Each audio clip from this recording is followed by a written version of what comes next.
Perkenalkan, nama saya Muhammad Ruby Rahman dari kelas 2019 AKSA, Prodi Akuntansi dengan NIM 3192045, mata kuliah Auditing 1 dengan dosen Bapak Agus Bagianto. Oke, di hari ini pada tanggal Selasa 8 Februari 2022, saya akan mempresentasikan hasil pengerjaan UAS, yaitu mata kuliah Auditing 1. Yang pertama, apa yang saudara ketahui tentang pengertian auditing? Audit merupakan sebuah proses pengumpulan data serta pemeriksaan bukti mengenai informasi guna menentukan dan membuat laporan terkait tingkat kesesuaian antara informasi dan kriteria yang ditetapkan. Laporan yang baik dan bagus adalah laporan yang telah diaudit. Audit dilakukan dengan standar audit yang ada. Yang kedua, apa yang saudara ketahui tentang asersi manajemen? Asersi manajemen adalah pernyataan manajemen tentang pengelompokan transaksi dan akun dalam laporan keuangan. Yang ketiga, apa saja yang saudara ketahui tentang tujuan pemeriksaan untuk transaksi penjualan terkait dalam kejadian, kelengkapan, ketetapan, dan waktu. Setelah audit objektif dilaksanakan, maka akan dilanjutkan dengan penerapan spesifik tujuan audit terkait transaksi umum. Tujuan ini dibuat untuk setiap siklus transaksi dan disesuaikan dengan jenis penugasannya. Pertama, ada occurrence, memeriksa apakah penjualan yang tercatat dalam adalah untuk pengiriman barang. Yang kedua, completeness, kelengkapan, memeriksa apakah transaksi penjualan yang telah ada dicatat. Yang ketiga, akurasi, ketetapan, memeriksa apakah penjualan yang dicatat adalah untuk sejumlah barang yang telah dikirim dan ditagihkan dengan catatan yang benar. D, timing, atau bisa disebut waktu, memeriksa apakah transaksi penjualan telah dicatat pada tanggal yang benar. Yang keempat, apa yang saudara ketahui tentang manajemen letter? Manajemen letter merupakan suatu surat yang dibuat oleh kantor akuntan publik yang ditunjukkan kepada manajemen suatu entitas untuk memberikan informasi, kelemahan, dan kelebihan dari sistem pengendalian intern sebelum atau pada saat audit laporan keuangan dilakukan.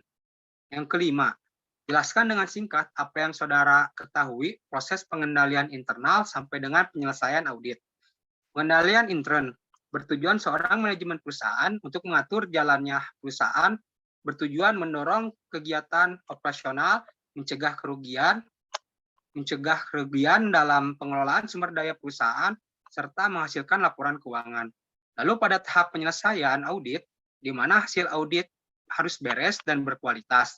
Dalam tahap ini, auditor menelaah kewajiban kontingensi dan peristiwa kemudian. Auditor juga mereview kecukupan bukti audit dan keputusan yang diambil menentukan apakah hal itu mendukung pendapat audit. Yang keenam, berikan contoh jasa yang diberikan kantor akuntan publik, baik jasa atestasi atau jasa non-atestasi. Yang termasuk dalam jasa atestasi adalah audit umum atas laporan keuangan, yang kedua pemeriksaan laporan keuangan, yang ketiga pemeriksaan keuangan, yang keempat review laporan keuangan. Jasa non-atestasi yang dihasilkan oleh akuntan publik berkaitan dengan akuntansi keuangan, manajemen, kompilasi, dan perpajakan. Nomor 7. Sebutkan jenis-jenis audit berdasarkan tujuan dan jelaskan menurut yang saudara ketahui. Pertama, ada audit keuangan. Audit keuangan adalah audit terhadap laporan keuangan perusahaan atau organisasi yang akan menghasilkan opini pihak ketiga mengenai relevansi, akurasi, dan kelengkapan laporan-laporan tersebut. Yang kedua, audit operasional.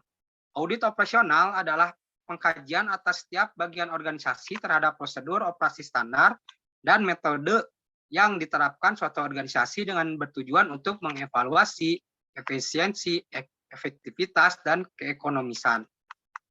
Yang ketiga, audit ketaatan. Audit ketaatan adalah proses kerja yang menentukan apakah pihak yang diaudit telah mengikuti prosedur, standar, dan aturan tertentu yang ditetapkan oleh pihak yang berwenang. Yang keempat, audit investigasi.